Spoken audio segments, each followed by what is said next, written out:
에베소서 1장 7절입니다. 그리스도의 피의 효능, 피의 역할. 자, 에베소 1장 7절 표시해서 같이 읽겠습니다.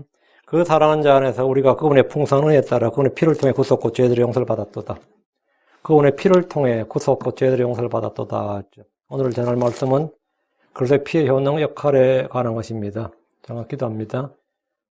전능하시고 위대하신 주 하나님 감사합니다. 하나님께서 이 시간 주께서 친히 영감으로 주신 이 말씀들, 이 책으로 기록된 이 말씀들, 이 한마디 한마디 모든 말씀들이 주의 성령을 통해서 저희 마음판에도 동일하게 기록되게 해주시고 또 깨닫는 영을 주여서 아버지 하나님 주의 법에서 나온 놀라운 것을 보게 해주시고 아버지 하나님 그리스도 예수의 그 영광스러움 또 풍요로움을 저희가 알게 해주십시오.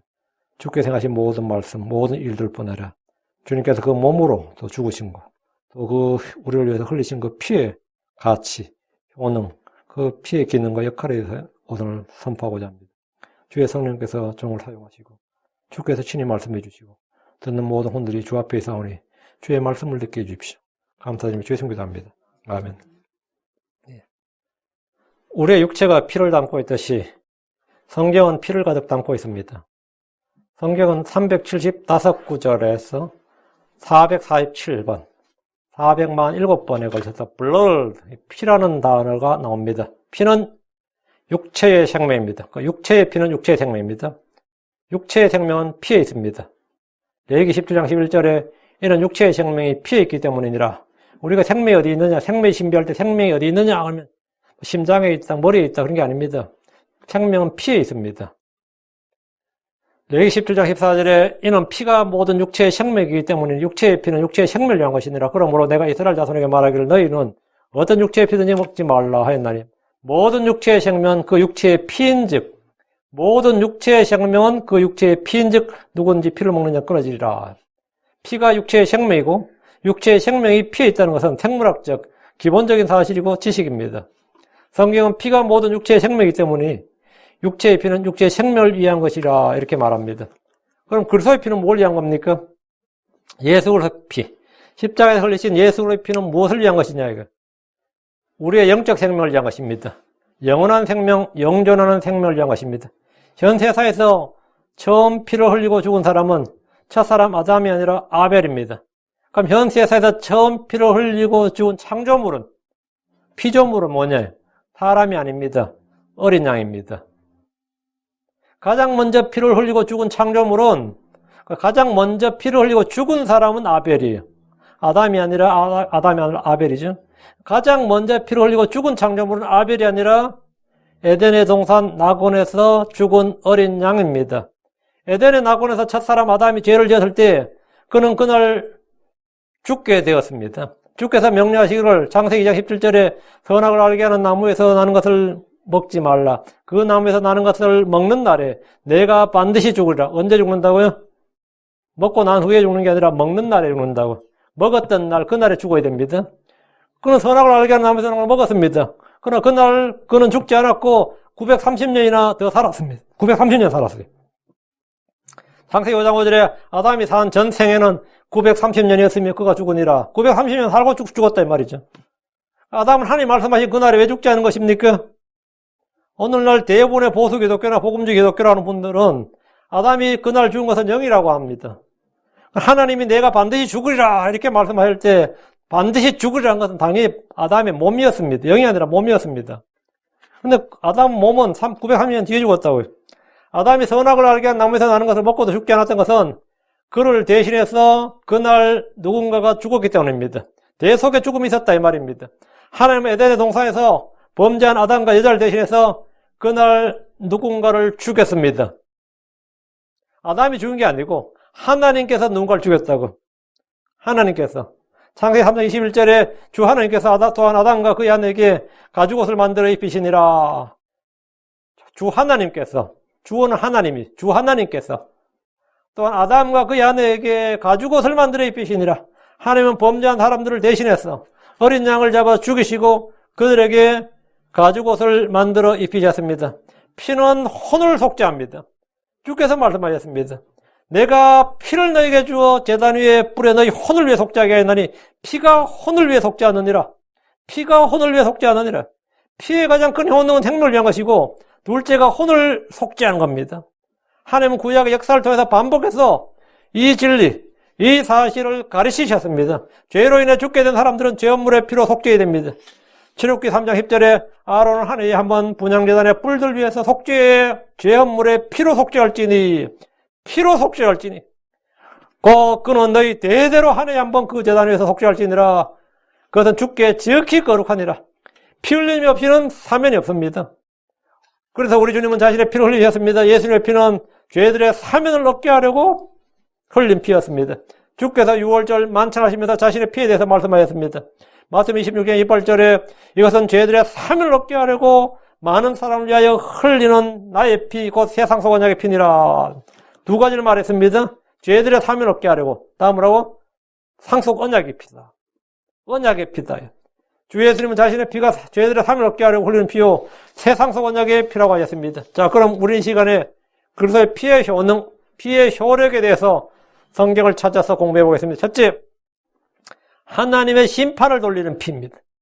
피는 뭐냐? 하나님의 심판을, 내게로 닥칠 하나님의 심판과 재앙, 그 내게 임할, 나에게 임할 하나님의 진노와 저주와 정죄와 심판을 돌린다 이거예요. 그 피가 돌린다 이거예요. 범죄한 아담과 여자가 받아야 할 주의 진노와 저주와 정죄와 심판이 어린 양에게로 돌려졌습니다. 온 이집트에 하나님의 심판이 집행된 6월절 밤에 이스라엘 사람들에게 내려질 죽음의 심판이 어린 양에게로 돌려졌습니다. 어린 양의 피가 있는 곳에 더 이상 심판은 없습니다. 출애굽기 12장 13절에 그 피가 너희가 거하는 집 위에 너희를 위해 표가 되게 할지니라. 내가 그 피를 볼 때에 너희를 넘어가리니 내가 이집트 땅을 칠 때에 그 재앙이 너희 위에 임하여 너희를 멸하지 아니하리라. 내가 이집트 땅을 칠 때에 그 재앙이 너희 위에 임하여 너희를 멸하지 아니하리라. 너희 위에 임하지 않는다고요. 너희 위에 임하지 않고 들어. 예. 그 피를 볼 때에 피가 심판을 돌린다 이거예요. 이스라엘이 주의 심판을 받지 않았던 것은 그들의 집 위에 어린 양의 피가 있었기 때문입니다. 하나님은 그 집에 사는 사람들의 행위와 능력과 지식, 가문이나 혈통, 경제력이나 학력이나 장래성이나 나이를 보신 것이 아닙니다. 저 사람들의 인품이 어떻고 저 사람들의 성격이 어떻고 주님은 그런 걸 전혀 보지 않으셨습니다. 주님은 그들의 과거도 보지 않으셨고 그들의 미래도 보지 않으셨습니다. 주님은 그 집의 피만 보셨습니다. 주님은 그들이 집안에서 지금 뭘 하고 있는지 보신 것이 아니라 그 집의 피를 보셨습니다. 주께서 분명히 내가 이 밤에 이집트 땅을 두루 지나가며 사람의 짐승을 막론하고 이집트 땅에 처음 난 모든 걸 치고 또 이집트의 모든 신에게 심판을 집행하리라. 내가 이 밤에 심판을 집행하겠다고요. 나는 주니라. 이 분명히 이렇게 주님께서 심판을 선포하셨습니다. 정죄를 선포하셨어요. 그럼 어린 양의 피가 있는 집에 있던 사람들은 그냥 그날 밤에 아무도 죽지 않았습니다. 주의 심판이 모두 다 지나갔습니다. 모두 다 돌려졌다고 하죠. 어린 양의 피는 우리에게 말 주의 진노와 저주와 정죄와 심판을 돌려줍니다.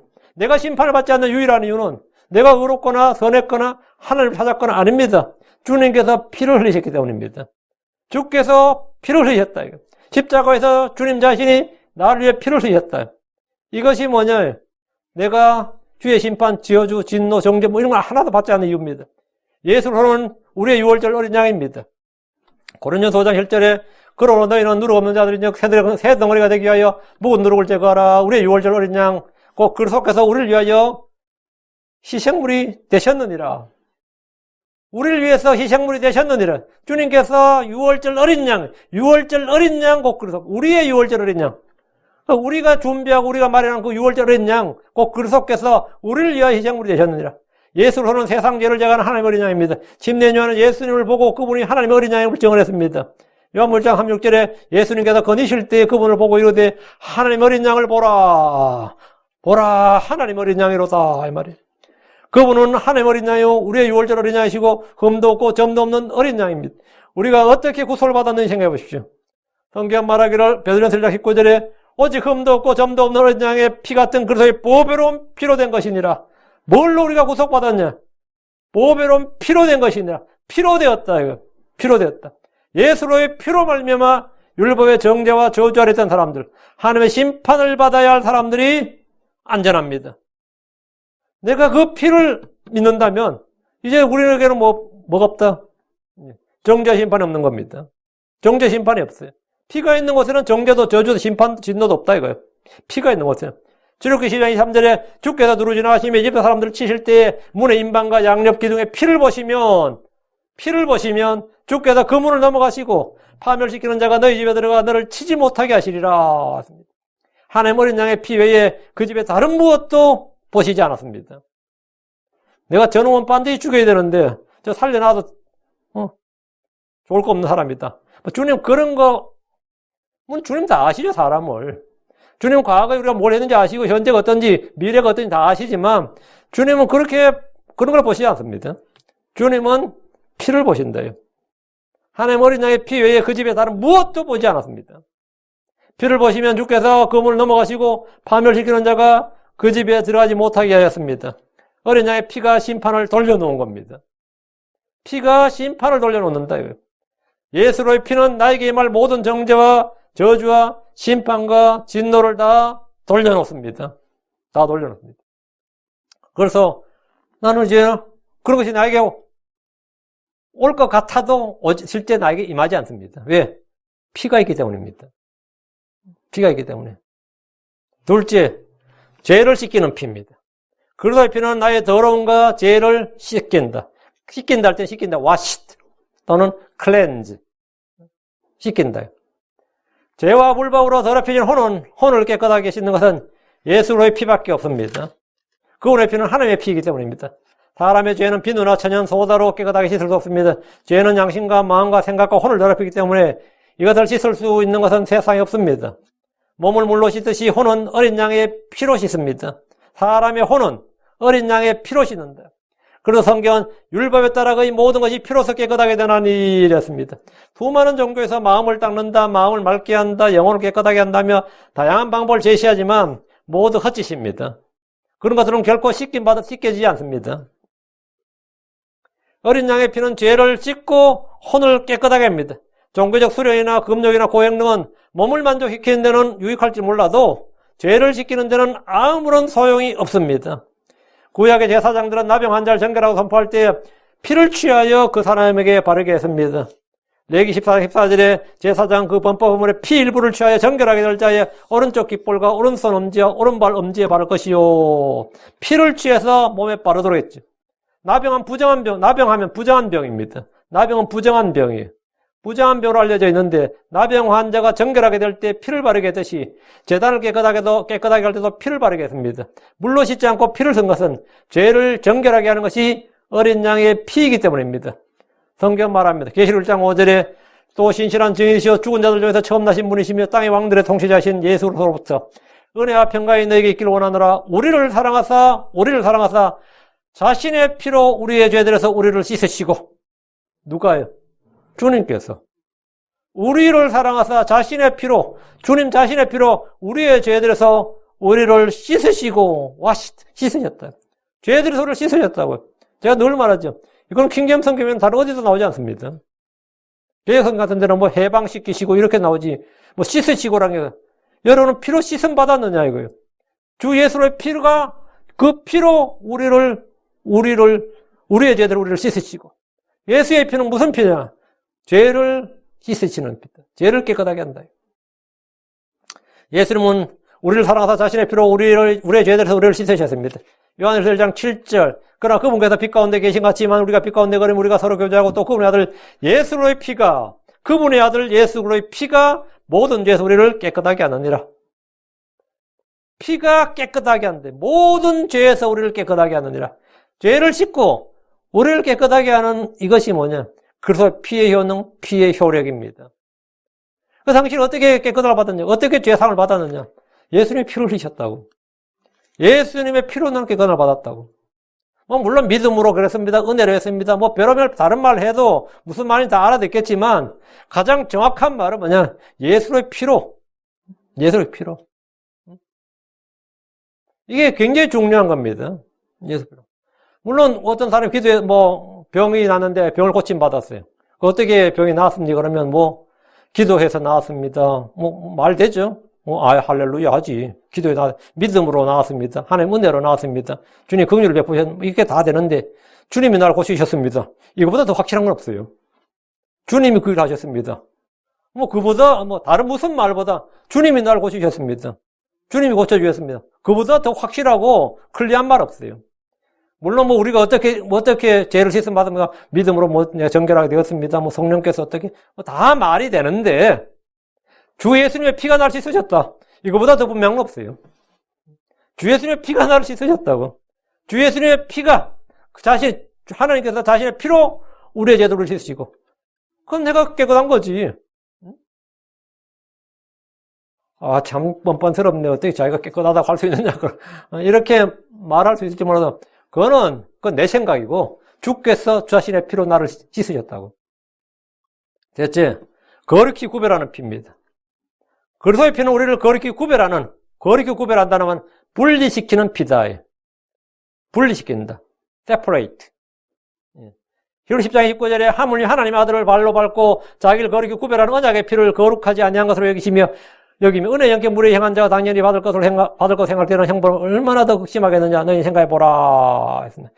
거룩히 구별하는 자기를 거룩히 구별한 언약의 피 나오지.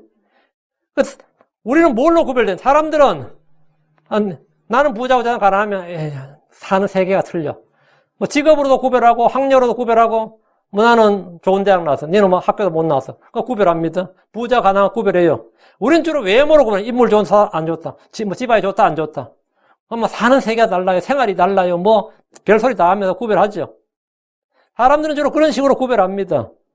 직업으로 그 사람 사는 뭘로 이런 걸 구별하는데 하나님은 뭘로 구별하느냐 이거죠. 자기를 그렇게 구별한 언약의 피. 언약의 피. 피가 있는 집 없는 집. 출애굽 때도 그렇게 기분했죠. 그래서 사람도 마찬가지입니다. 예수의 피가 있는 사람 없는 사람. 피가 있는 사람. 피로 씻음 받은 사람. 이게 하나님의 구분 기준이에요. 여러분, 자기를 거룩히 구별한 언약의 피란 말씀을 보시고요. 주 예수님의 피는 우리를 거룩히 구별하는 피입니다. 구별한다는 말은 뭐냐? 차별이 아닙니다. 오늘 요즘만큼 이 차별에 대해서 많이 논하는 시대가 없어요. 공평과 이런 거 있죠. 공정, 공평, 절차적 정의, 이런 게 맨날 신문 뉴스에 나오는데, 솔직히, 공평이란 없어요, 세상에. 이 세상에 공평은 없습니다. 왜? 사람은 태어나면서부터 불공평합니다. 모든 사람 신체적 능력이 다 다르게 태어납니다. 인물이 다 다르게 태어나고, 지적 능력이 다르게 태어나고, 수용성 감각이 다 다르게 태어나요. 태어날 때도 다르고, 태어날 때 집안이 다 다르고, 환경이 다 달라요. 이미 태어날 때부터 이건 후천적이 아니라 선천적으로 이미 다 차이가 있다고. 물론 우리는 그 차이를 극복하기 위해서 엄청 고생하는데, 저는 음악이나 미술에 별로 감각이 없습니다. 저 같은 사람 아무리 훈련시켜도 호랑이 한 마리 제대로 못 그려요. 제가 고등학교 때 미술 선생님이 나한테 병뚜껑을 그려오라 그러더라고요. 그거 쉽다 싶어서 그려보니까 안 되는 거야, 이게. 병뚜껑이 안 그려지는 거예요, 병뚜껑이. 그래서 제가 부정한 방법을 썼지. 내 친구 미술부한테 병뚜껑 좀 그려달라 그랬어요. 걔 그냥, 3분도 안 걸리더라고요. 슥싹슥싹 근데 이제 똑같이 그려내버린 거. 그것도 커다랗게. 이거는 뭐예요? 걔 식당집 아들이었어요. 근데 걔는, 그러면 공부를 남만큼 했느냐? 어림도 없는 소리지. 근데 미술은 내가 아무리 노래도 그건 안 되는 거야. 그건 차이지. 그건 차이지. 그 차이를 인정을 해야 됩니다. 구별하는 것, 차이를 둔다는 것은 차별이 아니에요. 오늘 이 사회는 아무 곳에나 차별을 말하지만 그렇게 구별하는 일은 누구나 다 하는 일입니다. 농부가 알곡과 죽정이를 분리시키고 목자가 양과 염소를 분리시키듯이 하나님은 자기 백성을 다른 백성들과 구별을 두고 분리시킵니다. 그게 뭐가 잘못됐냐고. 그럼 농부가 그러면 알곡과 죽정을 섞어놔야 돼. 같은 밭에서 배운 건데 같이 햇빛 받고 같이 뿌린 씨앗인데 같이 곡간에 들여야지. 어떤 거는 곡간에 들이고 어떤 거는 불로 던지면 되겠느냐. 내가 그렇게 해서는 되겠느냐. 그건 또라이지. 구별을 해야 정상이죠. 구별해야 정상이지. 하나님께서 구별하신다고요. 그리스도의 십자가와 그리스도의 피는 우리를 죄로부터 분리시킬 뿐 아니라 다른 사람들을 분리해 줍니다. 다른 사람들과 분리해 줍니다. 오늘 기독교는 사랑과 화평과 일치를 외치지만 성경의 하나님은 분리 하나님입니다. 교회는 세상과 일치하고 화합해야 되는 것이 아니라 분리해야 됩니다. 고린도서 6장 7절에 주가 말하노라. 그러므로 너희는 그들 가운데서 나와 분리하고 부정한 것을 만지지 말라. 그리하면 내가 너희를 받아들여. 너희는 그들 가운데서 나오라고요. 다음에 말하고 분리하고 나와서 분리한다. 이게 뭐냐면 교회입니다. 나와서 분리한 존재들, 나와서 분리한 사람들의 모임을 교회라 그래요. 근데 세상으로 기 들어가려고 그런단 말이지. 그건 성경과 정반대, 하나님의 명을 정반대로 거스르는 거죠. 주님은 크리스천들에게 분리를 명하셨습니다. 이스라엘은 이집트에서 나와서 분리되었습니다. 출애굽기 8장 3절에 내가 내 백성과 내 백성 사이에 구별을 두리니 내일 이 표적이 있으리라 하라 하시고, 분리의 주체가 주 하나님이십니다. 사도 바울은 제자들을 불러내어 분리시켰습니다. 사도행 19장 9절에 여러 사람들은 굳어져서 믿지 않냐고 오히려 무리 앞에서 그 길을 비방하니 그가 그들을 따라서 제자들을 분리시키고 두란노라 하는 사람의 학교에서 날마다 강론하니라. 그러니까 성경 공부를 제자들은 분리시켰다고요. 성경을 공부하는 이들은 세상과 동화되거나 일치하지 않고 분리된 자들입니다. 우린 세상 어디에서 누구와도 일치가 안 됩니다. 여기 똑같이 홈리스들한테 빵을 나눠주든 밥을 나눠주든 김치를 해주더라도 크리스천과 불신자가 같이 못합니다. 왜 같이 못한 줄 알아요? 우리는 그리스도 이름을 하기 때문입니다. 우리가 그리스도 이름을 빼면 같이 할 수 있어요. 우리가 그리스도 이름을 주장하지 않으면 불교도들과도 같이 하고 원불교도 같이 하고 무슬림과도 같이 할 수 있습니다. 그러니까 우리는 무슨 일을 매사에 모든 일을 예수 그리스도 이름으로 하기 때문에 그리스도 이름으로 하면 그들은 같이 못해요. 아니 뭐 다 같이 좋은 일 하는데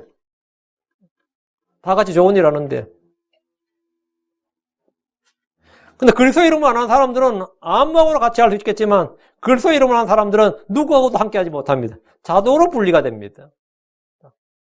여러분 뭐 예수 믿고 교회 오고 성경 공부하려니까 세상 친구들하고 자꾸 얽매이고 가족들한테 얽매이고 걱정을 하지 마세요. 그 사람들한테 몇 번만 예수 말해보세요. 저절로 분리됩니다. 뭐 수십 년, 10년지기, 20년지기, 30년지기 쓸데없는 소리 하지만 내가 자꾸 사람들 예수 이야기해봐요. 예수를 이야기해보라고. 나를 올가면은 뭐 직장이든 친구든 뭐 상사든 뭐 동기든 누구한테도 내가 예수를 말해봐. 저절로 분리됩니다. 내가 분리 안 시키고 나는 그들 붙들려고 그래도 그들이 나를 따돌려요. 분리시킨다고. 뭐 친구 문제 있어요? 그 사람한테 예수 이야기해봐요. 저절로 분리돼요. 다 분리돼요. 예수 이야기해봐. 예수가 뭐하냐? 구별을 둔다고요. 주께서 말씀하시길 레위기 15장 31절에 너희는 이와 같이 이스라엘 자손을 그들의 부정하면서 분리시킬지니 분리시키라고요. 교회는 성도들에게 분리를 가르쳐야 됩니다. 분리는 거룩의 기초입니다. 예수를 통해서 우리는 세상과 분리됩니다. 그리스도의 피를 통해 우리는 부정함과 불결함, 더러움, 죄로부터 분리됩니다. 이놈의 죄가, 이놈의 습관이, 수십 년 살아온 이놈의 성격이 지랄 맞다 이거예요. 이게 고쳐지질 않네 이게. 교회 다니면 좀 나아질 줄 알았는데 교회 다니도 별로 고쳐지지 않네. 예수의 피를 믿어봐요.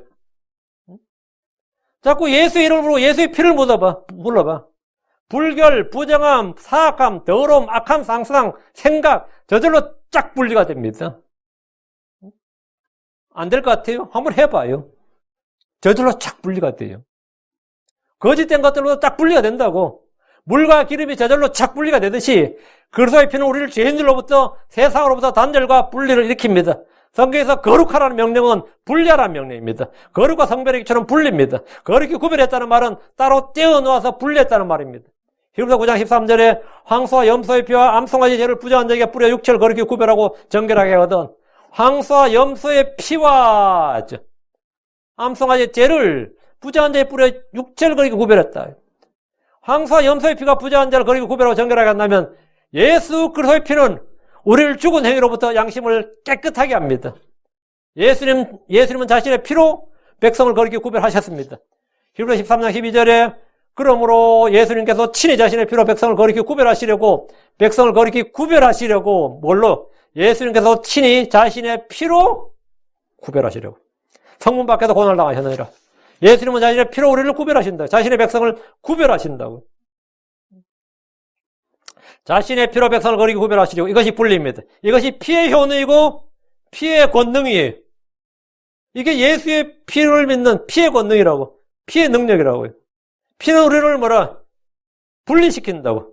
성도들은 그래 피를 통해 세상과 분리되고 죄로 분리되고 불법으로도 분리됩니다. 나의 약한 습관으로부터도 어떤 기질이나 성질로부터 아니면 내가 뭐 하는 것 내가 스스로 통제할 수 없는 모든 것 이건 내 힘으로 되는 게 아닙니다. 내 힘으로 안 되는 게 아마 부모 힘으로 되겠어요? 친구 힘으로 되겠어? 술 기운 빌려도 안 되고 마약을 빌려도 마약의 힘으로도 안 됩니다. 뭘로 된다고요?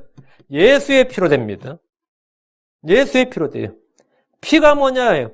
베전서 1장 2절 곧 하나님 아버지의 미리 하심에 따라 성령의 거룩히 구별하심을 통해 순종함과 예수의 피뿌림에 이르도록 선택받은 자들에게 편지하노니 은혜와 평강이 너에게 더욱 많기를 원하노라. 성령의 거룩히 구별하심을 통해 이것은 예수의 피뿌림을 통해서 일어나는 일입니다. 넷째, 하나님의 언약의 피입니다. 예수의 피는 언약의 피로 하나님의 약속을 확정합니다. 언약의 피란 건 뭐냐? 언약이 있는데 우리는 언약을 하면 뭐하냐?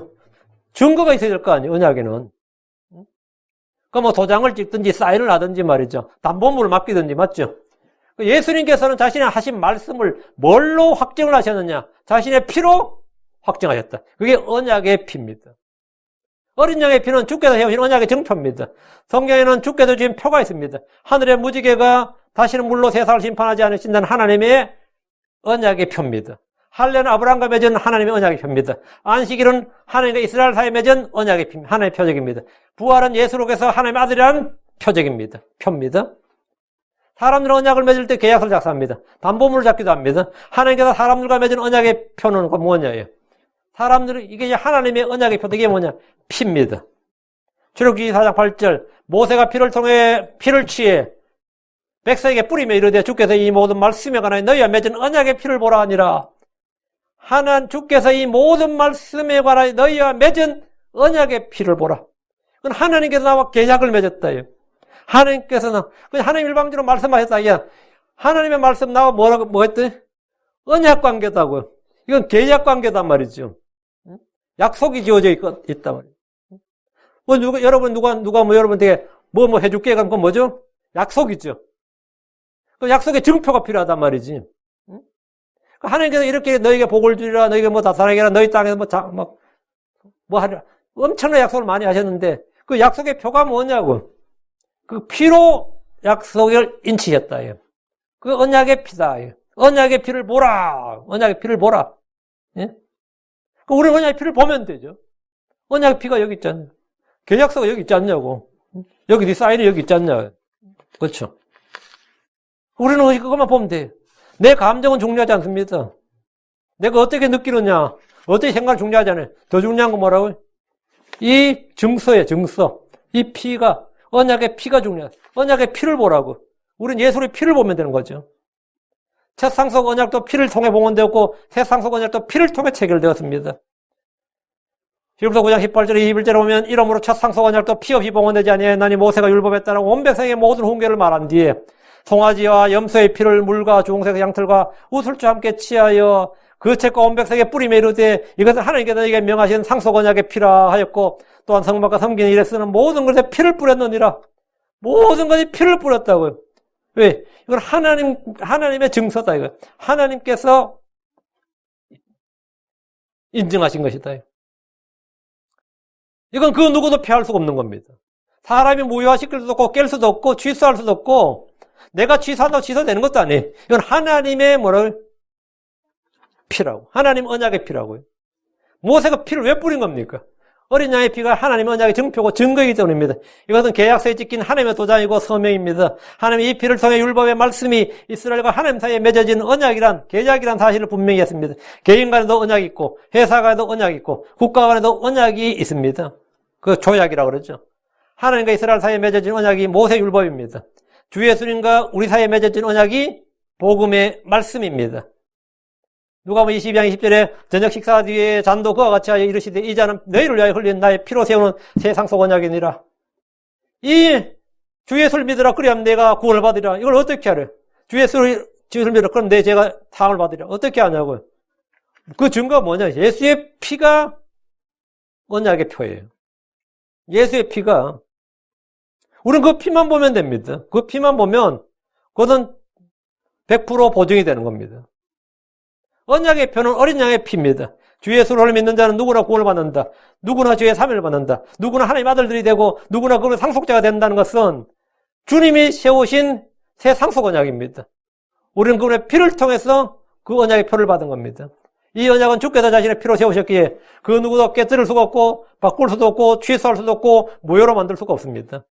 복음의 말씀, 구원, 죄의 사면은 주 예수님의 피로 세우셨는데 그분의 피는 영존하는 언약의 피입니다. 영존하는 언약의 피라는 게 뭐 영존하는 이유, everlasting, 영원히 지속되는. 이건 중간에 깨지거나 무효되거나 취소될 수가 없는 거단 말입니다. 영존하는 언약의 피다. 히브리 13장 2절에 이제 양들의 큰 목자이신 우리 주 예수님을 영존하는 언약의 피를 통해 죽은 자들로 다시 이끌어진 평강의 하나님께서 영존하는 언약의 피를 통해 영존하는 언약의 피. 그 예수님의 피, 예수의 피는 뭐냐? 하나님의 언약의 피다. 하나님의 약속, 하나님의 모든 말씀을 확증, 계약, 언약으로 확증하는 거다 말입니다.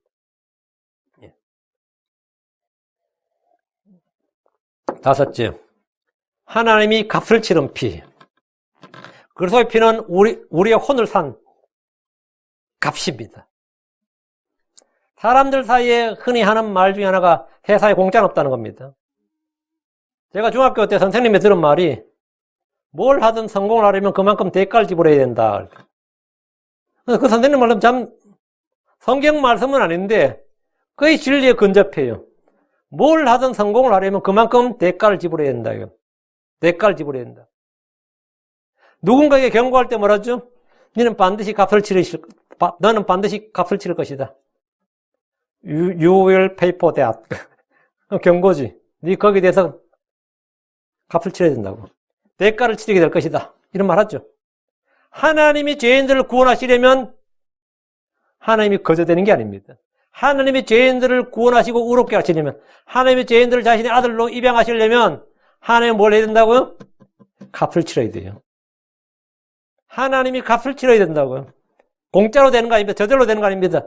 우리는 값을 안 치러요. 하나님이 값을 치릅니다. 사도행전 20장 28절. 그로 너희 자신과 온 양떼에게 주의를 기울여 성령님께서 너희를 그들의 감독자로 삼으사 하나님의 교회고 그분께서 자신의 피로 사신 교회를 먹게 하셨느니라. 하나님께서 꼭 그분께서 말이에요. 자신의 피로 사신 교회를 자신의 피로 샀다 이게 by bought. 자신의 피로 사신 교회를 먹게 하셨느니라. 그분께서 자신의 피로 사신 교회라는 말씀을 주목하십시오. 주 하나님은 값을 치르고 교회를 사셨습니다. 이 말은 고대 사회에서 종들이나 노예를 살 때 또는 죄수들, 포로들을 풀어줄 때 아니 인질의 몸값, 인질로 잡힌 사람들 이런 사람들을 풀어줄 때 값을 치르는 그 몸값을 배경으로 이걸 랜섬이라고 해요. 랜섬, 리딤. 거기서 이제 배경을 하는 겁니다. 우리 모두 죄의 종이었습니다. 우리 모두 정욕의 종이었습니다. 우리 모두 부패의 종이었고, 우리 모두 마귀의 종이었습니다. 우리 모두 사망의 종이었습니다. 그럼 하나님께서 이 종들을 풀어서 해방시키려면, 그 자유를 주려면 하나님께서 뭐 해야 된다고요? 종이 자기 값을 치를 일 없잖아요. 하나님께서 우리가 죄의 종이었던 우리를 부패의 종, 사망의 종, 이 죄의 종의 우리를 말이죠. 정욕의 종이었던 우리를 풀어서 해방시켜 준단 말이죠. 우리에서 자유를 주시기 위해서 하나님께서 값을 치르고 사셨다 이거. 그 하나님께서 치른 값이 뭐냐고. 금이나 은은 아닐 거 아니에요. 하나님께서 뭐 부동산을 제공했겠어요? 하나님 치른 값이 뭐냐고. 자신의 피였다 이거예요. 우리가 받은 구원은 값없는 선물입니다. 우리는 아무 노력이나 수고나 대가를 지불하지 않고 은혜로 구원받았습니다. 그런데 주께서 우리에게 이 선물을 주시기 위해서 하나님 자신은 충분히 값을 치르셨습니다. 죄인을 구속하기 위해서 하나님은 값비싼 대가를 치르셨습니다. 사람들을 죄로부터 구원하시고 복을 주시고 자신의 아들로 삼기 위해서 하나님은 자신을 주셨고 자신의 생명을 내놓으셨습니다. 어떤 이들은 주께서 값을 사셨다고 하면 하나님 누구에게 값을 치렀냐 이런 질문이에요. 그러면 또 당황스러워하지 마시고 이런 질문에 이제 답을 하는 이제 교파가 있어요. 그런 주장을 이제 사탄의 몸값 배상설 뭐 그런 게 있습니다. 하나님 사탄에게 몸값을 배상했다. 왜 사람은 모두 마귀의 종이기 때문에 마귀의 몸값을 주고 그건 아닙니다. 마귀는 멸해야 될 존재지 거래의 대상이 아닙니다. 그러니까 마귀의 몸값, 사탄의 몸값 배상 이거는 말도 안 되는 소리고 주님께서 마귀의 종이었던, 죄의 종이었던, 정욕의 종, 부패의 종, 사망의 종이었던 우리를, 이 부패의 종에서 우리를 쾌락의 종이었던, 이런 우리 모든 종이었단 말이죠. 우리가 뭔가를 섬긴다, 쾌락을 섬긴다는 것은 즐긴다는 것처럼 보이지만 사실 즐기는 게 아니라 섬기는 거예요. 마약 환자들은 마약을 즐긴다 아닙니다. 마약을 섬기는 겁니다. 담배 못 끊는 사람들 담배를 섬기는 거예요. 술 마시는 사람들 알코올 그거 섬기는 겁니다. 돈을 섬기는 거라고. 그 종들을 주님께서 자유를 주시기 위해서 주님께서 자신의 값을 치르셨다 이거. 하나님이 값을 치르셨다는 것은 하나님께서 누구에게 우리의 몸값을 주었다는 것이 아니라 우리를 구속하기 위해서 주님께서 그만큼 희생을 치르셨다 이거. 그만큼 주님 스스로 자신이 크게 많이 희생을 치르시고 일을 하셨다 이거. 이게 값을 치르셨다 이거. 주께서는 자신의 공의와 사랑을 동시에 충족시키면서 죄인들을 구원하시기 위해서 자신의 생명을 내놔야 했습니다. 베드로전서 1장 18절 19절에 너희가 알거니와 너희 조상들로부터 전통으로 물려받은 너희 헛된 형체로서 너희가 구속받은 것은 은이나 금같이 썩을 것들로 된 것이 아니요 오직 흠도 없고 점도 없는 어린 양의 피 같은 그리스도의 보배로운 피로 된 것이니라. 우리가 구속받은 건 뭐로 됐다? 그리스도의 피로 된 것이다. 너희가 구속받은 것은 그의 보배로운 피로 된 것이니라. 내가 어떻게 구속받았냐? 내가 어떻게 깨끗해졌냐? 내가 어떻게 의롭게 됐냐? 우리의 답은 하나입니다. 그의 피로 됐다고. 예수의 피로 된 것이라고요. 우리 찬송가 중에서 그 좋은 찬송가 있잖아요. 예수의 피밖에 없네. 난 그 찬송가 가사를 들어보면 그 찬송가 가사만 믿어도 웬만한 그 장로교 성도 성경 공부하는 것보다 더 클리어해요. 예수의 피밖에 없다잖아요. 예수의 피밖에. 맞아요. 예수의 피밖에 없어요. 그 우리의 피가 구속의 몸값이었다 이거예요. 고린도전서 6장 2절에 주께서 값을 치러 오늘 하셨느니라. 그런즉 하나님 오신 너희 몸과 너희 영으로 하나님께 영광을 돌리라. 고린도전서 7장 3절에도 주께서 값을 치러 오늘 하셨으니 너희는 사람들의 종이 되지 말라. 주님 우리에게 자유를 주시기 위해서 우리를 자신의 아들로 삼으시기 위해서 우리를 복주시기 위해서 우리를 사셨습니다. 더 이상 죄의 종이 아니라 의의 종으로 살도록 평생토록 죽음을 두려워하는 사망의 종에서 풀려나 영원한 생명을 얻도록 주님은 자신을 주셨습니다. 더 이상 죄를 섬기는 죄의 종이 아니라 이제는 의의 도구로 하나님의 의신 예수로 섬기도록 마귀의 종이 아니라 하나님의 종으로 살도록 주님께서 자신을 주셨어요. 베드로후서 2장 1절에 그러나 백성 가운데 거짓 대언자들이 있었던 것이 너희 가운데도 거짓 교사들이 있으니 그들은 정죄받을 이단 교리들을 몰려들여 심지어 자기들을 사신 주를 부인하기까지 하고 하리라. 자기들을 사신 주를 부인하기까지 하고 자기들의 신속한 파멸을 가져오리라. 자기들을 사신 주, 사신 이게 뭐죠? bought, 샀다고요. 샀다고. 자기들을 사신 주란 말씀대로 주께서 우리를 사셨습니다. 계시록 5장 9절에 그들이 새 노래를 불러 이르되 주께서 그 책을 취하시고 그 책의 봉인들을 열기 합당하시나이다. 주께서 죽임을 당하시고 십자가에 죽임을 당하셨죠. 주의 피로 모든 족속과 언어와 백성과 민족 가운데서 우리를 구속하사 하나님께 드리셨으며 주의 피로 우리를 뭐라고요? 구속하사. redeem, 구속했다고요. 주의 피로 우리를 구속하셨다. 내가 어떻게 주의 소유가 되었느냐? 주님께서 나를 사셨습니다. 그게 다예요. 그게 답이라고. 뭐 길게 구구절절한 설명이 필요한 게 아니에요. 딱 한마디에 주께서 나를 자신의 피로 사셨다고. 그래서 내가 주의 소유가 된 거예요. 주의 피로 우리를 구속하사. 이 말씀대로 주님은 우리를 값주고 사셨고 그 값은 하나님 자신의 피요 죽음이었습니다. 그분 우리를 위해 죄와 저주가 되셔서 그 혼은 지옥으로 가셨습니다. 이것이 그분이 치른 값입니다. 여섯째, 의롭게 하는 피입니다. 예수로의 피는 우리를 의롭게 합니다. 이 피의 권능이 대단한 거죠. 죄인을 의롭게 한다. 이건 구정물을 맑게 한다. 아니면 여기 쇳덩어리가 있는데 연금술사가 중세 연금술사들이 한 일 아시죠? 어떻게 하다 금을 만들고 싶은 거예요. 그래서 사실은 이 서양이 화학과 금속공학이 발전한 겁니다. 그 부작용이 좋은 역할을 한 거지. 응? 어떻게 하든 금을 한번 만들어보고 싶어서 평생을 연구한 사람들이 많았습니다. 근데 그들이 주로 누구였을 것 같아요? 수도사들이었어. 수도사들이 성경을 연구 안 하고, 성경도 하루 이틀이지 맨날 그것만 하면 못 해먹어, 이것도.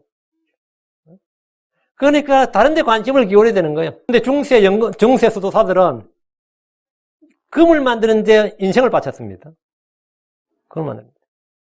그런데 뭔가에 어떤 효력 있는, 약효 있는, 어떤 효력 있는, 진짜 어떤 케미컬이 있어가지고, 탁 섞었더니 그게 금이 됐다 그러면 어떨 것 같아요? 부자 되는 거지, 어떻게 돼요? 끝나는 거지. 근데, 이 싸가지 없는 죄인이 있는데, 어떻게 했더니 이 사람이 의인이 됐다, 뭘 했더니 의인이 됐다. 아니, 완전히 형편없는, 완전히 지옥 갈 인간인데, 인간 말종인데, 이 사람이 세인트가 된단 말이에요. 어떻게 했더니만, 완전히 지옥 갈 인간 말종을, 더리 위키드 시너를 완전히 홀리, 라이티어스 맨으로 만드는 방법. 뭐가 있어. 케미컬은 아니야. 그게 뭐야? 예수의 피입니다. 그래서 예수의 피는 무슨 피? 의롭게 하는 피예요. 동양은, 중국은 뭐였냐면 계속해서 사람이 죽지 않는 약을 만든 불로초, 불사약 만드는데 화학을 다 사용했고요. 서양은 금을 만드는데 모든 힘을 쏟아, 둘 다 실패했죠, 당연히. 응? 둘 다 실패했는데, 불사약, 불로초, 그건 나는 만들 수 있지. 비법을 알지. 그게 뭐냐, 예수의 피입니다. 예수의 피예요. 로마서 5장 9절입니다. 그러면 이제 우리가 그의 피로 말미암아 의롭게 되었은즉 더욱더 그분을 통해 진노로부터 구원받으리니 그분의 피로 말미암아 뭐 됐다고? 의롭게 되었은즉 그분의 피로 말미암아 우리는 의롭게 되었다. 깨끗하게 되었다. 거룩하게 되었다. 분리되었단 말이죠. 의롭게 되었다. 사람은 모두 죄인이고 죄를 짓습니다. 그런데 죄인인 사람이 어떻게 의롭게 될 수 있습니까? 이사야 45장 25절에 이스라엘의 모든 신은 주 안에서 의롭게 되며 자랑하리라 하리로다. 이스라엘의 모든 신은 의롭게 되면 이게 말이 돼요? 이스라엘의 모든 신, 즉 모든 사람이 의롭게 된다는 게 가능한 일이냐고, 이게 될 법이라는 소리냐고. 이스라엘은 반역과 불법과 불신과 불순조로 늘 징계를 받고 심판을 받던 역사를 가진 민족입니다. 그런데 성경 그들이 다 주 안에서 의롭게 될 것이라 합니다. 율법의 행위로 어떤 육체도 그분의 눈앞에서 의롭게 될 수 없습니다. 그런데 주님은 그들이 다 의롭게 될 것이라고 하셨습니다. 이사야 60장 21절에 또한 내 백성이 다 의롭게 되어, 내 백성이 다 의롭게 되어, 이제 황망한 말이. 성경 읽을 때 놀랐어요. 다 의롭게 된다잖아.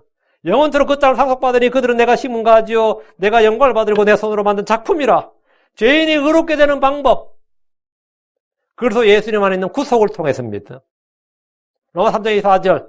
그래서 예수님 안에 있는 구속을 통해 하나님의 은혜로 값없이 의롭게 되었느니라. 구속이란 게 뭐죠? 리뎀션이라는 게 뭐예요? 주께서 자신의 피로 값을 치르고 사심으로 말이에요. 우리는 그분의 피를 통해 구속고 죄들의 사면을 받았습니다.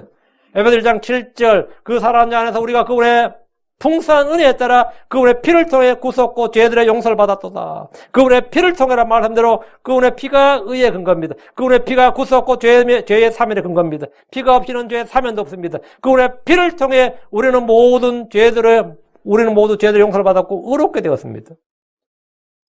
골로새장 14절 그분 안에서 우리가 그분의 피를 통해 구속고 죄들의 용서를 받았도다. 내가 뭔 죄지로 내가 뭘 잘했어? 예수의 피를 통했어요. 교회로 다녔다고 아닙니다. 기도를 많이 해서 그게 아닙니다. 그분의 피를 통해 구속고 죄들의 용서를 받았도다. 우리는 육신의 행위, 율법의 행위와 상관없이 믿음으로 은혜로 의롭게 된 것은 그분의 피를 통해서입니다. 예수로 흘린 피는 죄들을 용서하고 씻고 제거할 뿐 아니라 우리를 의롭게 합니다. 예수를 믿으라, 복을 믿으라고 할 때 믿으라는 것은 그분의 피를 믿는 믿음입니다. 그분의 피를 믿을 때 죄는 사면되고 우리는 의롭게 됩니다. 로마 3장 25, 26절에 그분을 하나님께서 그분의 피를 믿는 믿음을 통해 하여음으로 제시하셨으니 이것은 하나님께서 참으심을 통해 과거의 죄들을 사면하심으로 자신의 의를 밝히 드러내려 하시며 내가 말하거니 이때 자신의 의를 밝히 드러내서 자신이 의롭게 되며 또 예수님을 믿는 자를 의롭게 만드는 이가 되게 하려 하심이니라. 그분의 피를 믿는 믿음. 우리가 복을 믿으라, 예수를 믿으라 할 때 뭘 믿으라는 거냐. 예수님이 누구신지 알고 그걸 믿는 거죠. 예수님이 우리 위해서 행하신 일을 아는 겁니다. 행하신 일이 뭔데? 고난을 받고 피를 흘리셨지. 죽으셨지. 그리고 무치셨다 부활하신 거죠. 그래, 그분의 피를 믿는 믿음을 통해, 그래, 피를 믿는 믿음을 통해. 일곱째, 화해, 화평을 이루는 피입니다. 그리스도의 피는 화평을 이룹니다. 정말 오늘날 많은 사람들이 신경안정제를 찾습니다. 수면제를 찾고 마음의 평안을 구하기 위해서 별짓을 다 합니다. 별짓 다 해요. 여러분 마음에 평안이 있어요? 평안이 있어요? 골로새 1장 2절, 그분의 십자가의 피를 통해 화평을 이루사 그분으로 말미암아 모든 것들이, 즉 내가 말하리 그분으로 말미암아 땅에 있는 것들이나 하늘에 있는 것들이 자신과 화해하게 하셨느니라. 그분의 십자가의 피를 통해 화평을 이루사. 하나님께서 사람에게 어떻게 화평을 주시느냐? 십자가의 피를 통해서입니다. 하나님 주시는 화평은 그분의 십자가의 피를 통해 맺어지는 열매입니다. 화평은 주께서 우리에게 주시는 선물이고 성령의 열매입니다. 화평은 우리가 추구한다고 얻어지는 것이 아닙니다. 세상은 화평을 원하면 전쟁을 준비하라고 합니다. 화평이나 평안은 그냥 값없이 주어진 것이 아닙니다. 사람들은 그러죠. 가정이 평안해야 된다고 합니다. 뭐 가화만사성 그 말이죠. 가화할 때 화자가 그게 평화, 피스예요. 집이 평안해야, 집이 평화로워야 이 말입니다. 모든 일이 이루어진다 이 말이죠. 그 평안을 그렇게 중요시하는 거예요. 가정이 평안해야 된다. 나라가 평안하기를 기원합니다. 그럼 그 가정, 나라는 나중 문제고 무엇보다 내가 평안해야 돼. 내 마음이 평안해야 된다고. 내 마음이 전쟁터고 내 마음이 불안하고 내 마음이 지금 미치겠는데 뭐 가정이 어떻게 평안하고 뭐 그런 게 무서워요. 나라가 아무리 평안하면 뭐 아무 의미 없어요. 내가 평안해야 된다. 내 마음이 평안해야 된다고. 그건 다 알아요. 마음의 평안이 최고지. 그 말 다 해요. 그러나 마음의 평안이 최고란 거 아는데 그 평안을 얻는 방법을 아는 사람, 그리고 그 평안을 누리는 사람은 극히 적습니다. 심지어 교회에 나오는 크리스천들조차도 근심이 가득해요. 목사들도 근심이 가득하고 목사마늘도 근심이 가득하고. 저는 예전에 이 마음의 평안이 없어가지고 호흡법을 배운 적이 있어요. 단전호흡이라고 들어보셨는지 모르겠는데 제가 단전호흡을 좀 배웠습니다. 그 호흡을 굉장히 깊이 마시고 이제 그걸 홀드하는 겁니다. 이 단전에서. 단전이라는 게 배꼽 밑을 말해요. 벨리 버튼 밑에. 거기 호흡을 가두고 한 1분에서 1분 30초 있다가 뱉을 때도 그냥 뱉지 않고 가늘게 길게 오랫동안 뱉어요. 근데 하다 보니까 짜증나더라고요. 그리고 못하겠더라고요. 한국에 되게 유행한 때가 있었어요, 그게. 서원 단전 호흡 끄는 게. 내가 심호흡을 통해서 그 마음의 평안을, 근데 요즘 이제 복식호흡이라고 그래요. 복식호흡 그거 하는데. 숨을 깊이 들이쉬라는 겁니다. 근데 이제 그러고 나서 그만둬 버렸더니 부작용이 약간 생긴 게 뭐냐면 숨을 나도 모르게 깊이 들이쉬고는 천천히 소리 안 내고 내뱉어야 되는데 나도 모르게 확 내뱉어버려 지금. 그러면 옆에 듣는 사람은 한숨 쉬는 걸로 들려요. 그래서 내가 한숨 쉰다고 욕을 엄청 많이 먹는 거야. 왜 그렇게 재수없게 한숨 쉬냐 그랬네. 군대에서도 그 말 들었어요. 군대에서 하는데 나도 모르게 숨을 상했기는 누가 나보고 그러더니 한숨 저절로 나오지 이러더라고요. 난 한숨 안 쉬었어. 그냥 나도 모르게 숨을 그냥 깊이 들이쉬었다 그냥 확 내뱉어버렸는데 옆에 사람이 듣기는 한숨 쉬는 거 들려요. 그래서 이 목사가 돼가지고 그러니까 여러분들 은혜를 받겠어 못 받겠어? 그래서 야 목사님도 한숨 쉬시네요 그러는 거야. 목사님도 요즘 걱정 많으시네. 나 한숨 안 쉬었는데. 근데 지금 생각해보니까 그게 전부 다 그렇게 딱 오해받을 짓을 한 거지. 근데 실제로 많은 사람들이 안 평안합니다. 평안 안 해요. 화평은 우리가 추구한다고 얻어지는 게 아닙니다. 내가 추구한다고 얻어지면 추구하지. 그럼 평안을 누리느냐? 그런 사람 거의 없어요. 그런데 성경에 보면 예수는 의의 왕이고 화평의 왕이라고 돼 있어요. 히브리 7장 2절에 그 이름을 해석하면 첫째로 의의 왕이고 그 다음은 또한 살렘 왕이니 곧 화평의 왕이라. 예수님은 의의 왕이고 화평의 왕이라고요. 평강해 주시다. 예수님 평강해 주시다고요. 화평은 의의 열매입니다. 야고보서 3장 18절에 의의 열매는 화평케 하는 자들이 화평 속에 뿌려졌느니라. 여러분 평강이 있습니까? 살면서 한시도 평안이 없다는 분들도 있습니다. 늘 근심과 불안과 두려움과 염려로 가득한 분들도 있습니다. 부부 간에도 싸우고 부자제에도 싸우고 형제들과도 다툼이 있고 친구들과도 분쟁이 있습니다. 왜 싸울 것 같아요? 내 안에 전쟁이 있어서 그래요. 내 안에 다툼이 있어. 내 안에 전쟁이 있어요. 그럼 그것이 밖으로 지쳐나오면 옆에 주변에 있는 사람 누구하고도 싸우는 거예요. 누구하고 싸워? 그 가까이서 화평해야 될 사람하고도 싸운다고요. 그 내 안에서 싸우는, 내 지체들 속에 싸우는 육체의 정욕. 뭐 이런 것 때문에 평안을 구하지만 어디도 평안이 없는 겁니다. 평안은 주님이 주시는 것이고, 그래서 십자가의 피를 통해 이루어지는 열매고 선물입니다. 요한복음 14장 11절에 내가 너에게 평안을 남기노니 곧 나의 평안을 너에게 주노라. 세상에 주는 것과 달리 내가 너에게 주노니 너희는 마음에 근심하지도 말고 두려워하지도 말라. 그러니까 주님께서 나의 평안을 너에게 주노라. 내가 너에게 평안을 남기노니, 주님이 주신 평안은 어떻게 내 안에서 이루어지느냐고요. 주님 내게 선물로 평안을 주셨는데 왜 나는 평안이 없는 거야? 십자가의 피를 통해 화평을 이룬다고요. 십자가의 피를 통해. 여러분은 그 피를 믿는 믿음, 그 예수 그리스도의 보혈에 대한 효능과 역할, 가치에 대해서 제가 지식을 가져야 돼요. 이 알아야 좀 언더스탠딩이 있어야 됩니다. 그럼 no problem이에요.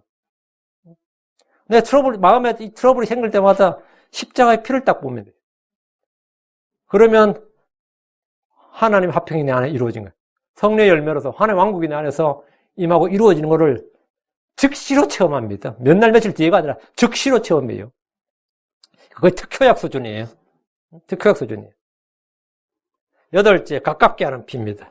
그리스도의 피는 가깝게 합니다.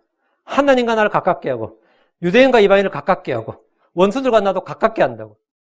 에베소 2장 13절 한때 멀리 떨어졌던 너희가 이제는 그래서 예수님 안에서 그리스도의 피로 가까워졌느니라. 멀리 떨어져 있었는데 가까워졌다. 뭘로? 예수의 피로 가까워졌다고. 이방인들은 하나님과 멀리 떨어져 있었습니다. 이 말은 유대인들과 우리는 유대인들과 달리 우리는 하나님의 율법도 없었고 성전도 없었고 그분을 섬긴 일도 없었고 양자됨도 없었고 약속이 없었다 이 말입니다. 사실 하나님은 각 사람과 멀리 떨어져 있지 않습니다. 하나님 각 사람에게 가까이 있습니다. 그래도 불구하고 멀리 떨어져 있었다는 것은 우리 마음의 눈먼 것으로 해서 무지와 불신으로 해서 하나님의 생명에서 떨어져 있었기 때문입니다. 모든 죄인들은 하나님 원수요, 하나님 원수로 여기는 적대 관계였습니다. 그러나 지금은 예수 그리스도의 피로 가까워졌습니다. 하나님 우리를 부르십니다. 우리는 언제 어디서나 주의 이름을 부를 수 있습니다. 주를 찾으면 그분을 만납니다. 주를 부르면 그분이 응답하십니다. 이사야 55장 6절에 너희는 주를 만날 만한 때에 그분을 찾으라. 그분께 더 가까이 계실 때에 그분을 부르라. 이 얼마나 놀라운 말입니까? 친구가 더 어려운 일이 있을 때 필요한 일이 있으면 언제든 연락하라고 나를 부르라고 하면 고맙고 기쁩니다. 뭐 힘든 일일 때 어려운 일일 때 언제든 연락 주세요. 뭐 그런 친구 있으면 아주 좋은 친구죠. 어려운 일 있으면 힘든 일 있으면 뭐 도움이 필요하면 언제든지 연락하라고. 여러분 그런 친구 있습니까? 그런 사람 있어요? 그런 사람 없으면 지금 만들어요. 주님은 고난의 날에 나를 부르라고 하십니다. 세상 사람들은 고난의 날에 나를 부르지 말라. 잔치날에 나를 부르지. 고난의 날에 전화 걸고 찾아오고 하면 말이죠. 민폐입니다. 완전히. 시편 50편 15절에 고난의 날에 나를 부르라. 내가 너를 건지리니 내가 나를 영화롭게 하리라. 고난의 날에 나를 주님은 언제든지 주를 찬양하고 부르고 보통이고 고난의 날에 나를 부르라고 했다고요. 사실 어려운 날에는 가족을 부르기도 힘들고 친구를 부르는 일은 완전히 민폐입니다. 초등학교 교사가 아이들에게 위급할 때는 언제나 911을 부르라고 가르쳤습니다. 초등학교 1학년, 2학년 다 가르쳐요. 그게 애들이 듣고 나서 숙제하다 문제를 못 풀어서 911에 전화를 걸어가지고 물어보고 막 그랬어요. 그거 911에서 뭐 난감하지. 오늘 선생님 내 숙제가 있는데 뭐가 어려운데 이거 어떻게 푸냐고. 왜 여기 전화했냐 그러니까 선생님이 911에 전화하라 그랬다고. 어려운 일일 때 전화하라 그랬다는 거예요. 그럼 911에서 해결해줘요 못 해줘요? 못 해줍니다. 어떤 애는 자기 고민을 상담하려고 911에 전화를 합니다. 답을 얻어요 못 얻습니다. 여러분은 위험할 때 누구를 찾고 누굴 부릅니까? 여러분 위급할 때 누굴 찾아요? 대부분 다 경찰 찾겠지, 뭐, 변호사 찾거나 뭐 찾겠지. 아니면 뭐 의사를 부르거나, 아니면 부모, 형제나 친구를 부를 수 있습니다. 그러나 우리는 가장 먼저, 거의 크리스천이라면 자동으로 먼저 주를 찾고 그분의 이름을 부릅니다. 이건 뭐 거의 본능이에요. 크리스천이라면 그래요. 주께서 말씀하셨습니다. 예레미야 33장 3절에 나를 부르라. 그리하면 내가 내게 응답하고 내가 알지 못하는 크고 능력 있는 일들을 내게 보이리라. 요나가 다시스로 가는 배를 탔을 때 바다 한가운데 폭풍이 불어서 배가 부서지게 되었습니다. 그때 배 사람들의 마음이 어땠을 것 같습니까? 죽었구나 하지 뭐. 죽었구나 하지. 파도가 치는데 배가 부서지게 되었다고. 그러니까 선원들이 뭐 했을 것 같아요? 저마다 두려워서 자기 신들에게 부르짖었습니다. 자기 신에게. 그런데 안 부르짖고 자는 놈이 하나 있었어. 그 배에. 황당하지. 모두가 두려워서 지금 자기 신에게 부르짖는데 근데 아무 소용이 없는 거예요.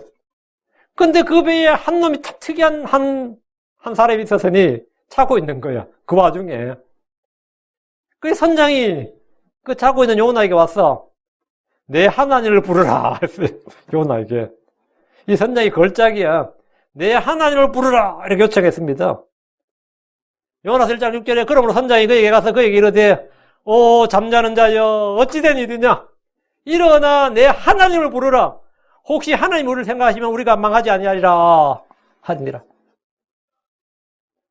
내 하나님을 부르라. 혹시 하나님 우리를 생각하시면 우리가 망하지 아니하리라. 아 이거 뭐 물론 선장 100% 믿지는 않았어요. 혹시 하니까. 우리는 다 불러봤으니까 우리 신들은 다 소용없었고 그 배의 선장은 요나가 유대인인 걸 알았고 그의 하나님을 알았습니다. 유대인들이면 하나님을 알았다고요. 그래서 일어나 내 하나님을 부르라 이렇게 요청한 겁니다. 어떤 사람이 여러분이 크리스천인 걸 알고 내 하나님을 부르라 우리를 위해 기도하라 이렇게 요청한 사람이 있습니까? 나를 하나님의 사람으로 알고 내가 하나님의 사람인 걸 알고 나에게 기도 요청을 하는 사람이 있냐고요. 불신자가 자기가 너무 위급하면 저해가지고 네 하나님을 좀 불러라. 당신이 하나님을 불러라. 나를 위해 좀 기도해달라고. 근데 그런 게 전혀 없어. 내가 크리스천으로서 선한 증거나 영향력이나 어떤 본이 되거나 인기 전혀 없기 때문에 불신자들이 그런 게 없는 거예요. 근데 내가 제대로 된 불신자들도 저럼 진짜 백이 신자다 알아요. 진짜 백이 신자다 그러면 진짜 위기 터지면 기도 좀 해주실래요? 그럽니다. 즉 그런 기도 엄청 부탁 많이 받았습니다. 불신자한테. 제가 그래서 우리 소대장도 나한테 기도해달라 그러더라고요. 우리 소대에 자꾸 아픈 군인들은 다치면 자기 진급 심사에 문제가 돼요. 병사 관리를 못했다고. 근데 제가 그때 무대에 뭐 쓰고 하는 이게 서겠는데 나도 무식해가지고 말이죠. 조금만 아파도 다 적어버린 거야. 애가 조금 아프다 그래도 휴가 갖다 보내주려고 다 적어버렸는데 그건 눈치가 없었던 거야. 그건 소대장한테 치명타더라고요. 그 소대장은 진급을 해야 될 사람인데 저는 그걸 잘 몰라가지고 나는 애들 위해서 막 해줬는데 소대장은 거기서 상당히 고충을 앓고 위에 불려가지고 맨날 고충을 앓고 있더라고. 근데 나보고 기도해달라더라고. 아픈 사람 좀 어깨 해주고 소대 문제 안 터지도록. 그러더니 부대원들도 일만 터지면 기도해달라는 거예요. 쥐가 믿어야 되는데 기도해달래. 지금 배의 선장이 요나한테 일어나 내 하나님을 부르라. 당장 주를 부르고 싶은데 지금 하나님을 쉽게 부를 수 있을 만큼 그분과 친분도 없고 하나님과 잘 아는 사이도 아니라면 어떻게 합니까? 우리는 우리 자신의 상태, 자신의 행위, 자신의 삶을 통해 주님께 나아가는 게 아닙니다. 우리가 주를 부르고 주를 찾고 주를 구하는 것은 내가 그동안 잘 살았기 때문에 주님 앞에 떳떳하기 때문에 주를 부른 게 아니에요.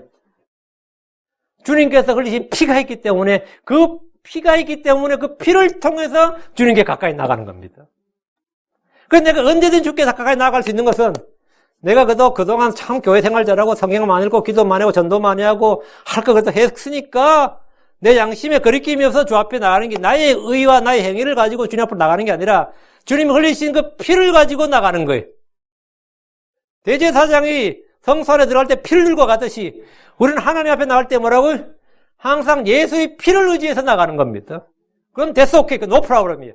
그러니까 나는 언제든지 어제까지 내가 개판으로 산 크리스천이라도 오늘 내가 이 시간 씻음 받을 수 있고 깨끗해질 수 있고 주 앞에 나아갈 수 있는 겁니다. 영전하는 피가 있기 때문에. 그 피가 무슨 피예요? 언약의 피니까. 하나님이 그 약속을 하셨으니까 하나님이 그 친히 자신의 이름으로 보증을 한 맹세의 말씀으로 인친 말씀이기 때문에 난 그 피를 들고 나가면 되는 거예요. 그 피를 통해서. 그래서 히브리 10장 19절에 그러므로 형제들아 우리가 예수님의 피를 힘입어 새롭고 살아있는 길로 지성소에 들어갈 담대함을 얻었는데 지성소에 들어갈 뭘 힘입어? 예, 그분의 피를 힘입어. 진짜, 지난주까지 내가 참 신앙생활 잘해서 기도할 때 거리낌이 없었는데 오늘은 참, 이번 주는 제가 승리하지 못해서 기도하기도 힘듭니다. 그런 거 없어요. 그거는 자기의 행위를 가지고 주 앞에 무릎 꿇은 거예요. No. 하나님의 예수 그리스도의 피를 가지고 주 앞에 무릎 꿇어야 됩니다. 그러게 되면 그게 받아들여지는 거예요. 그 피를 근거로.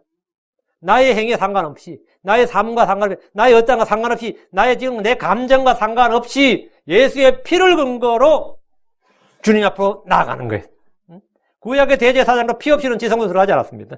주 앞으로 나아갈 수 있는 유일한 근거는 그분의 피입니다. 그분의 피는 하나님과 우리 사이를 뭐한다? 가깝게 하는 피다. 가깝게 합니다. 아홉째, 승리를 주는 피입니다. 그리스도의 피는 우리에게 뭘 준다? 승리를 줍니다. 계시록 12장 11절에 그들이 어린 양의 피와 자기들의 증언의 말로 그를 이겼으며 그를 이겨서 마귀를 이겼다고, 사탄을 이겼다고요. 그들은 죽기까지 자기 생명을 사랑하지 아니하였도다. 우리가 마귀를 대적할 때 공격용 무기는 성령의 검, 곧 하나님의 말씀입니다. 성령의 검, 곧 하나님의 말씀을 취하라 그랬죠. 근데 여기는 지금 계시록 12장에는 두 가지가 나와요. 한 가지 더 나오죠. 그들이 어린 양의 피와 자기들의 증언의 말로 그를 이겼으며 했잖아요. 두 가지로 이겼다는 거예요. 성도들이 전쟁 무기에 어린 양의 피가 지금 여기 나옵니다. 어린 양의 피가 어떻게 영적 무기가 될 수 있느냐 이거죠. 어떻게 승리의 무기가 될 수 있느냐. 마귀의 가장 강력한 무기가 죄의 속임수, 죄의 법, 죄의 힘입니다. 그렇죠? 그 마귀의 올무가 그거라고. 죄의 속임수라고요. 죄의 법이고 죄의 힘. 그걸로 참수하는 거라고요. 그걸 우리를 함정과 올무에 건다고. 마귀의 관계, 괴계라 그러잖아요. 마귀는 죄를 통해서 우리가 올무를 놓고 우리를 참수하고 우리를 사로잡고 종으로 삼습니다. 그게 마귀의 계략이에요. 근데 예수의 피는 그 죄를 지키고 제거하고 구속하기 때문에 모든 마귀의 공격 무기를 마귀의 모든 공격을 뭐한다? nullifying, 무력화시켜버린 거예요. 예수의 피는 죄에 대한 완전한 해결책이기 때문에 정죄와 심판과 저주를 돌려버리는 거기 때문에 그리고 우리를 깨끗하게 하기 때문에 마귀의 모든 공격을 뭐한다? 무력화시킨다. 근데 네가 어제 죄를 지었잖아.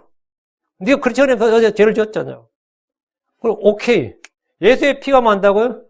우리를 모든 죄에서 깨끗게 하시느니라. 그러니까 마귀의 공격이 뭐가 된다고?